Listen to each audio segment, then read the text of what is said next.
Welcome back everyone, it is Eric from Rare Candy, and today we're going to be dusting off Torterra here at the request of one of Rare Candy's patrons, Jay Beck. So just a huge shout out to Jay for all of his support and requesting this video to appear on the channel today. But Torterra is a card I've actually enjoyed for quite a while. It has the Evo Press attack that does 50 for each of your Pokemon in play. That's an evolution. So that means we're hitting for 300 if all of our Pokemon are evolutions, which is admittedly pretty insane. But of course, this deck has had some issues for quite a while now too. It's been a stage 2 deck. It's been a single prize stage 2 deck, which means Sableye can pick off your pre-evolutions. And also it does have a sometimes clunky multi-attachment energy cost.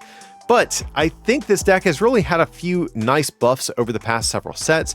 We did see the Pidgeot EX come out back in Obsidian Flames with the quick search ability, but up until now, I've still kind of preferred the Burrell engine since it's largely a single prize deck.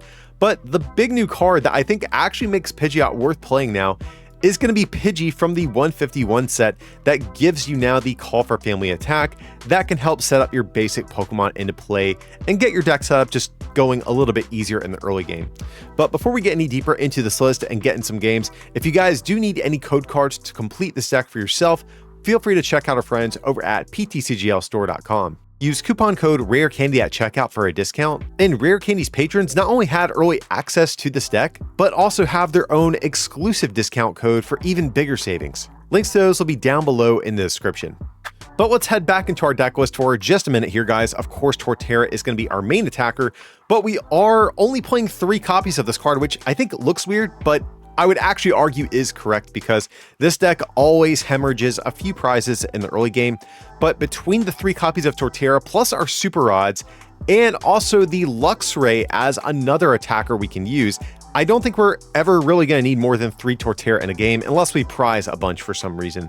But Luxray, also a nice buff to this deck over the past couple sets, has the Swelling Flash ability, which allows us to immediately put it on our bench if we are behind on prizes, and also gives us an alternate attacker to make use of. But I think the Pokemon that sort of glues this whole deck together, of course, is going to be the Grotle here that can search our grass Pokemon directly out of our deck, which means if we have a couple of Turtwigs and 1 Grotle, we can now just suddenly chain all these evolutions into play immediately and help get our deck set up. Iono is another card that actually has been a big buff to this deck over the past few sets, and of course is going to be our primary draw supporter of the deck. But we are also playing 2 copies of Worker to draw 3 and discard a Stadium in play, which is definitely going to be important to help keep Path to the Peak off the field to make sure that we can keep using our Pidgeot's abilities. But we also do have 3 copies of Avery as well, which is another draw 3 supporter and forces our opponent to discard until they only have 3 bench Pokemon remaining. And the reason I really like these draw 3 effects is because this deck has a lot of moving pieces, and cards like Research I don't think feel that great in here if I'm being honest. But between these cards and our Pidgeot and our Grotles, we usually can sort of find what we need in a given turn. But we also do have 2 copies of Cynthia's Ambition to draw until we have 8 if one of our Pokemon was knocked out on our opponent's last turn. We also have a copy of Defiance Band to help fix our math from time to time. So if we only have 5 Pokemon in play that are evolutions, we do need the 30 damage buff to knock out things like Pokemon V-Star if we can't get another evolution into play that exact turn. And we can always just search this out with our Pidgeot on the exact turn that we might need it. We also have a copy of Raihan to help cheat an extra energy into play from time to time, which definitely could be good since our Torterra frequently does require 2 manual energy attachments, and Raihan is just going to make sure we don't fall behind in that regard. And speaking of energy, Reversal Energy is another huge buff this deck has gotten over the past few sets, where if we are behind on prizes, which is frequently going to happen with this deck, we can immediately get 3 energies onto our Pokemon and start attacking, which also does mean we can attack with Luxray as well. But that's going to be the list we are going to be trying out today for Torterra. But let's hop in some games and see if all these new additions to the deck finally make it playable. So this is actually I think a pretty good opening to show why this Pidgey can be such a big deal sometimes, just because since we are going second, we can actually now use this Call for Family attack to get better set up, whereas in the prior formats, we would have a much worse opening turn, but we're going to be going against a Reggie deck. Oh wait, did our opponent choose to go second? Interesting. So more than likely, I think we're safe. I mean, it is possible they can get a turn 1 attack off, but I do think it is a little bit unlikely. So yeah, for the moment, let's just go for a couple of Turtwigs here just to get set up. And really just hoping they don't have a way to attack turn 1. That would actually be really annoying. Let's get down, I think, a reversal energy back here for the moment. And I think from there, we're just going to pass. But next turn, if we want to, we can use Call for Family. We could just manually evolve. We could Ultra Ball, get a Grotle. I think we need to get Grotle no matter what, but right now, I think we're actually looking pretty good. I don't mind this setup too much, so long as our opponent doesn't get a turn 1 KO. That's the thing we just really don't want to see. So they have a Fire Energy in there. They do still need a Grass or Luminous Energy, though. Okay, they're starting to get the Regis in play. Okay, we don't care about Lightning Energy. Okay, an Ultra Ball. Getting rid of Super Rod, that's a good card for us to see hit the discard. And also Path as well. And they do still have their ability here on the Regidrago. That will allow them to refill their hand to 4, so they're not going to be stuck with a dead hand there. They are getting closer and closer to a turn 1 KO, which is a little bit scary, I do have to admit. Okay, there's going to be Serena. Oh, geez. If they get the Registeel, they actually have the turn 1 KO. I'm in danger. Please don't have Registeel prized. Please don't have Registeel. Like, literally just let us have one turn, my dude. Just one turn. That's all I'm asking. Like, just don't attack me turn 1 of the game. They're not putting the Registeel down. That makes me think they don't have it. Or maybe they have an Ultra Ball and they're... Ah, they do have it. Yeah, they were just sort of debating what they wanted to get rid of. God, that feels so bad, guys. Well, that's... Yeah, it's definitely tragic, I'm not going to lie. Because now they have the Luminous, the Grass, the Fire. They can accelerate all those with their Regigigas, and it's still going to be a couple turns before we can attack here. Now, the good news, we're going to be pretty far outside of one-shot range for them once we evolve into Torterra, so there is a chance that once we actually get Torterra out, we can start to make a comeback, but man, that feels so bad. Okay, we at least top deck Iono, I guess. Do we even attach? Could Ultra Ball away Grass and Pidgeotto? Yeah, it seems okay. That really does feel bad. So we'll do this. Oh, actually, could have even been good to just grab Lux right there. But that's okay, we'll just go for the Iono. We do need Grotle no matter what, so this is probably safer. Ooh, now if we had another reversal energy, we actually could have potentially... No, we wouldn't have gotten a knockout, but we would have been able to attack at the least. I mean, we still actually probably evolve here, if I'm being honest, just because they can't get a KO. So yeah, we do this. Attach here. We do have to get down Manaphy because Regilucky... Well, I don't think we care too much about Regilucky this turn. Well, actually, Terra Spark sets up some pretty good math for them. So we actually do probably need the Manaphy here. Luckily, even though we don't have a supporter, we can kind of live off this hand for a few turns here. Because we have energy to attack, we have Grotle to find our evolutions. But yeah, I'm still salty about our opponent's turn 1 attack. Absolutely insane. But from there, just going to pass over to our opponent. But yeah, had we not gotten down the Manaphy, they could swing for 160 and then maybe do some boss shenanigans with Regilucky to take like a double KO with the sniping. Okay, pretty good top deck. So let's just go ahead and Sun-Drenched Shell. I think we'll just grab another Turtwig here since we have Grotle in hand.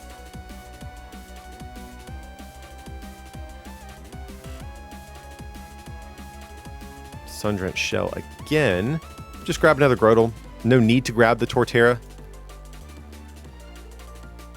Yeah, we'll get Pidgey down. Seems good. And we can at least take a KO this turn. So we're hanging in there. And we still could come back in this game, like I said, because our math actually works out pretty well for us. Or their math, I should say. Ooh, we get Cynthia's. That's actually a really sick prize to get there. But yeah, I don't think they're going to have any way to one-shot us. I'm pretty sure. Well, unless they play the other Regidrago. I didn't think about that. That could potentially be a pain for us. And they do play the other Regidrago. It feels bad. So if they can keep chaining this guy, we're definitely going to be in a bad spot. Because our only way to win is them not being able to one-shot us. It would be nice to just boss this thing, but I don't think we're quite that lucky. I mean, if we could rip the boss off the top deck, that would be great. No, we do not, but that's fine. So let's just go ahead and use this ability since we're definitely going to evolve this guy for sure.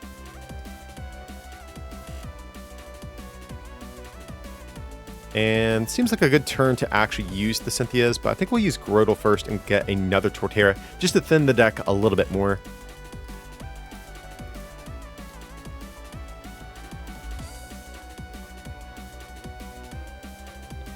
Okay, so Cynthias. So let's get, don't think we need the Pidgeotto. Yes, it's fine. Okay, so we'll just Nest Ball. Grab Turtwig. Don't want to put Artisan down just because that's a card that definitely could help them too. So Sun-Drenched Shell. Just grab a Grotle in preparation for next turn. Just get an attachment down back here, and yeah, we're just going to go for Evo Press, but unfortunately this Regidrago is going to come up and return KOS. Now, the only good thing about that is that it does help keep Reversal Energy live for us.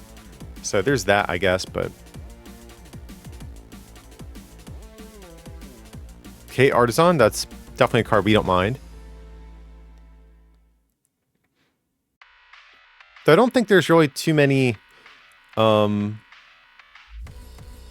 basics we want. Like, honestly, I'll probably put Luxray in play this next turn, if anything. So this is a turn I would like to Ionic them, but I actually want to work her and get Artisan off the field because they need a full bench with Regigigas to use their ability, and we just want to sort of reduce that or prevent that from happening if we can. Because right now we're going to sort of lose this exchange if we just keep trading back and forth the way we're doing right now. Now we do need energy. That's like the one scary thing right now. So maybe I actually should have put back energy or more energy last turn. So we'll do this. We just want to thin as much as possible before we use this worker. Do we have any more basics? No, we do not. Okay, so Nest Ball is worthless, but we do have 4 energy in deck. If we do whiff, we still could maybe get the Candy Pidgeot to get us there too, but yeah, I don't think we can really thin any more than we already have. So yeah, we just have to go for the worker. Ugh. And we whiffed, guys. So we can't attack. And at this point, I think we're just going to be too far behind to win this one. Like, we really needed to get an attack there. Yeah, so I think our opponent has this one, guys. We're going to give it to him. But had they not had the turn 1 attack, I would have felt a lot better about the spot we were in this game, that's for sure. But it is what it is. Okay, and this is actually a pretty good hand going second, I think.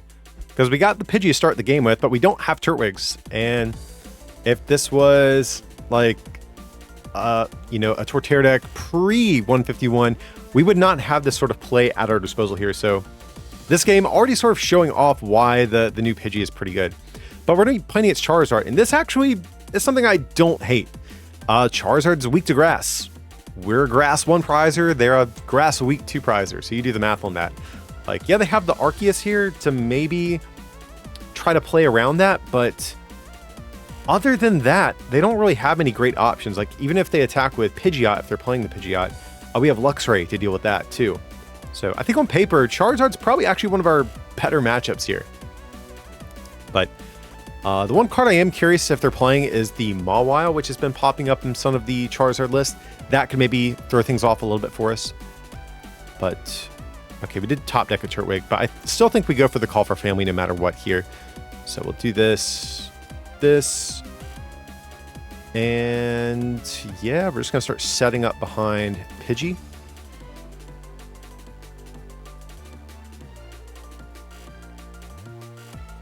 I'll stay short, that's fine. But hopefully we can survive one more turn. I don't think it's too likely. I think between Arceus and Mew, they're probably going to be able to pull off some sort of attack, but really the big issue the Torterra deck has is just time, like early game pressure. If you can survive the first few turns and your opponent doesn't have like a super explosive start, you're normally feeling pretty good. But if they can just knock out all of your Pokemon before you get going, that's when things start to feel kind of bad.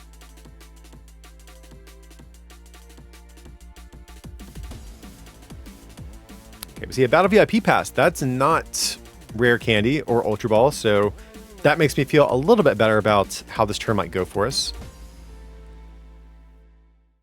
Okay, and they do pass over Dust. That's actually huge, guys, because we really did need, or we wanted an extra turn to get going here. So let's just go ahead and start the whole Grotle chain going here.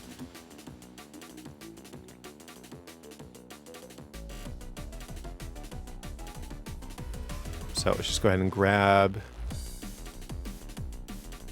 probably a Turtwig. That's cool. Well, we're probably gonna use Call for Family, so there's no use in grabbing a basic here, since we're going to search it out either way. So let's just thin as much as possible for this next turn. I'll grab another Torterra. And from there, let's just go for Call for Family, get that other Turtwig into play. And suddenly we're feeling kind of okay right now. Sure, we'll do another Turtwig. That's cool. Though, maybe we should have gone for the other Pidgey, just because we don't have another Grotle and we don't have rare candy right now. Because they're no doubt going to try to knock out this Pidgey. But okay, they do have the Arceus V-Star, so yeah, I'm sure we're going to get hit with some sort of attack this turn. Question remains, is it going to be on Pidgey, or are they going to try to pull off like a boss play at the same time? Okay, there's the Candy Zard. They might even have to attack with Zard depending on how much energy they have, because they need to retreat Mew. Okay, it looks like they're going to attack with Zard. That's if they're not able to attack with Arceus, I get it, but if they had the option to attack with Arceus, I think that definitely would have been their better play. But hey, I'm not going to turn it down. That means we can take a KO and get right back in this game. And there's a good chance we hit Grotle off the prizes to be able to start evolving this little guy too. So yeah, I'm feeling kind of okay. So I'll just promote this guy. And can we get a rare candy to be able to get Pidgeot in play? That'd be cool. We do not, but let's just go ahead and do this. We'll evolve back here. And this is actually a pretty good turn to probably just toss the Luxray into play before we go ahead on prizes.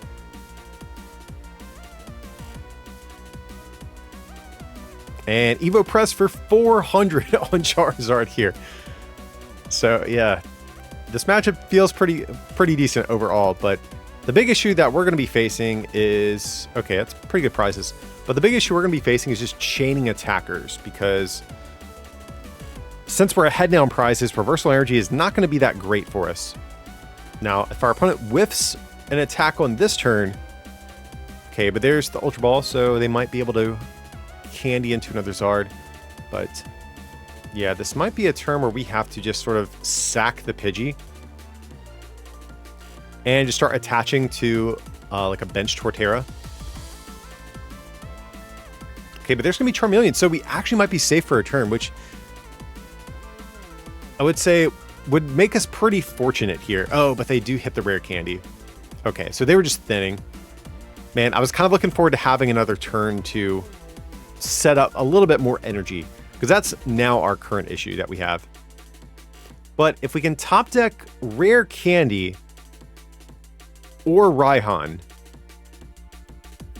we can actually take a KO on this next Zard. Okay, they're starting to power up Charmander on the bench. How much energy have they gone through? So they're at, what, three in play. Okay, they're going to Ultra Ball, getting rid of Charmeleon and Vacuum. Okay, that's fine. Yeah, they probably still have a little bit of energy left in deck here. Just trying to think, if we knock out this Charizard, do they have decent odds of hitting us with another one on the next turn? I think we just have to promote the Pidgey here. So let's see. Woo! Ooh, okay. If we Ultra Ball for Pidgeot, it'll definitely be a harsh Pidgeot play we have to go for. I'm actually not sure if we have Raihan in deck, so we'll see what happens with this. But if we can get this KO, that would actually be wild. So let's do this. Do we have the Raihan? We do. Okay. So we actually will be able to get this KO, which I was not anticipating happening. So let's go for the quick search. And yeah, there's Raihan. So really hoping our opponent can start to run out of steam on this next turn, though. Yeah, we definitely just accelerate that energy over here. What do we grab? Maybe Super Rod, if I'm being honest. Because that way we can start to use Grotle to get those Pokemon and stuff back out. We'll say sure.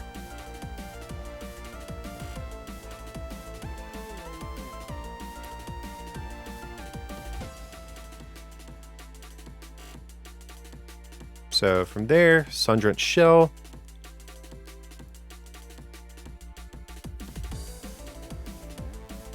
So we'll just grab Turtwig. We don't need the Torterra just yet, so... And we can search it out whenever we want to. So we'll just grab this little guy. Yeah.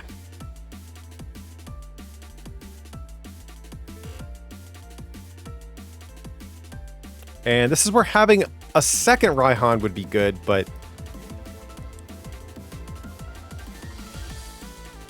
Hopefully they just don't have another Zard ready to go.